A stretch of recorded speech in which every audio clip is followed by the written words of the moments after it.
we will engage in a positive and constructive way, as we always have been, and look forward to ultimately signing a deal as long as it is good for Canada and good for middle-class Canadians.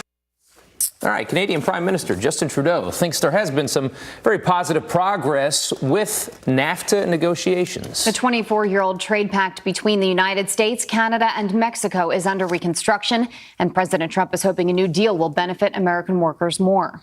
But Justin Trudeau is taking a page out of the president's book, saying that it must be Canada first in their negotiations. So what are the major holdups, and what would a deal look like without Canada? CPA and business analyst Daniel Geltrude joins us now. Thank you for joining us. We appreciate it. So what do you think is the end game here for Canada?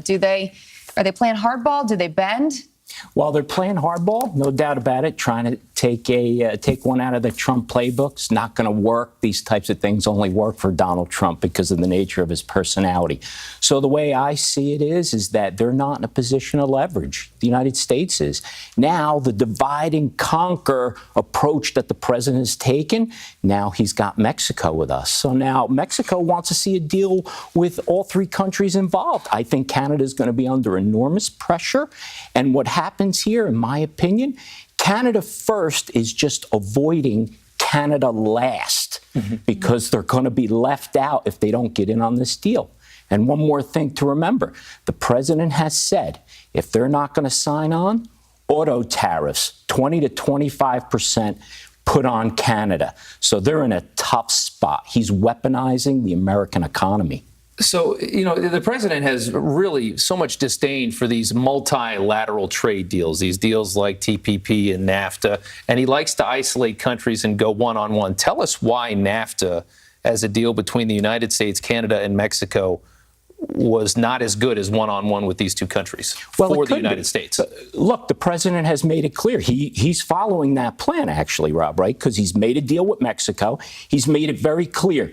That deal could stand alone. If Canada wants to come in, we can make adjustments for that, or we'll have a deal with Canada alone. But previously, why was NAFTA so bad for the country that he felt the need to do this? Like, how were we losing on NAFTA? How were we losing?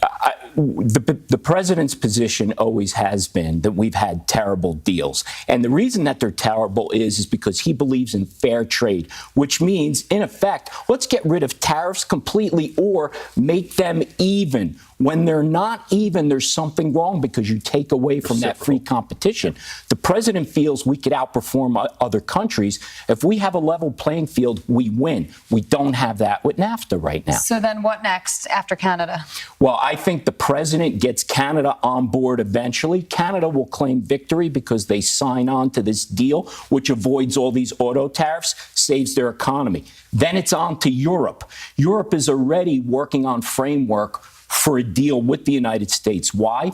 Auto tariffs brought them to the table. Right. Once the president gets North America and Europe solidified, the big target, China. That's where he's going. And China's already been hurt by this Mexico deal. If this goes through, they already get a bit of a slight. No doubt about it. Look, the president has seemed pretty scattered and all over the place. It seems to me he's playing chess here, and he's setting this up for checkmate against China. We'll see. Thank you very much for joining us. Thank you.